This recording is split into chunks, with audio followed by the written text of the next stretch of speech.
এটা টুপিওয়ালার আন্দোলন না, এটা বিএনপির আন্দোলন না। এখানে হিন্দু আমাদের বন্ধু হইতে পারে, মুসলমান আমাদের শত্রু হইতে পারে। কি কারণে? কারণ একটা, এ ষড়যন্ত্র করেন না, এ ষড়যন্ত্র ভারতের। আপনাদের আসল শত্রুকে আমরা আড়াল করি আর সামনে তেলা নিয়ে লাফালাফি করি, তাই কিন্তু হবে না। আপনারা সকলে জানেন এই যে আন্দোলনে 1.5 থেকে 2,000 লোক আত্মহুতি দিয়েছে, এ ব্যাপারে ভারতের কোন অবস্থা ছিল না। আজকে চিন্ময় গোস্বামী, চিন্ময় কৃষ্ণ দাস, তার জামিন দেওয়া হয় নাই, তাকে গ্রেফতার করা হয়েছে। তাতে ভারতের যে প্রতিক্রিয়া আপনারা কম বেশি সকলে জানেন। আমরা ওই শত্রুকে আড়াল করি কেন? এটা হিন্দুদের আন্দোলন না, এটা মুসলমানের আন্দোলন না। এই আন্দোলনটা হলো যারা বাংলাদেশের স্বাধীনতা তারপরে ধর্মত্ব রক্ষা করতে চায়। এই শত্রু মুসলমানও আছে, এই শত্রু হিন্দু আছে। আমাদের আজকে এই আন্দোলন, এই জাগরণ সাধারণ সমস্ত মানুষের মধ্যে বুঝে নেওয়া দরকার, কেরাই স্বাধীনতার পক্ষে আর কেরাই স্বাধীনতার বিপক্ষে।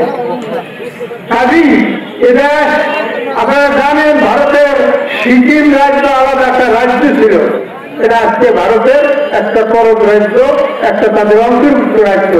আমরা বাংলাদেশ 18 কোটি দেশের মানুষ, অথচ আমরা অল্পের জন্য আল্লাহ আমাদেরকে রেহাই করছে। এই পরব রাজ্যের মধ্যে আমরা ঢুকতেছিলাম, সময় ছিল মাত্র 2 মাস। আমরা জানি না, আমাদের উপলব্ধি নাই, আমাদের ইতিহাস জানা নাই। আমরা সাইকেল হত্যার বিচার চাই, এটা তো কমন ইস্যু, কিন্তু আমরা সাথে সাথে আমাদের সমাজকে জাগ্রত করা দরকার। ভারতীয় এই যে 16 বছর সন্ত্রাসী সংগঠন ক্ষমতায় ছিল, বিনা ভোটে এর মদতদাতা ভারত। এরা তাদের একটা পুতুল সরকার ছিল।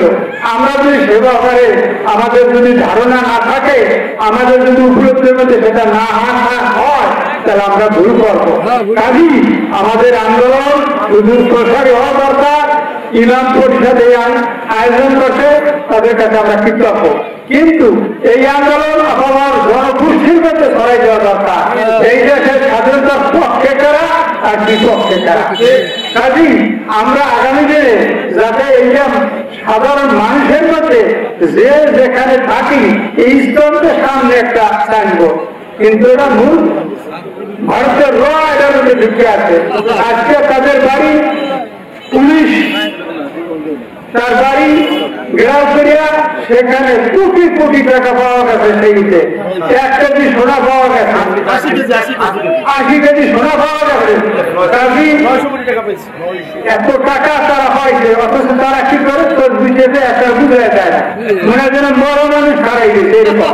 কিন্তু বাস্তবটা কি, এটা ভারতের এসে এদের টাকা আসে কোথার থেকে, এদের ইনকামটা কি, এটি আমাদের জানা দরকার।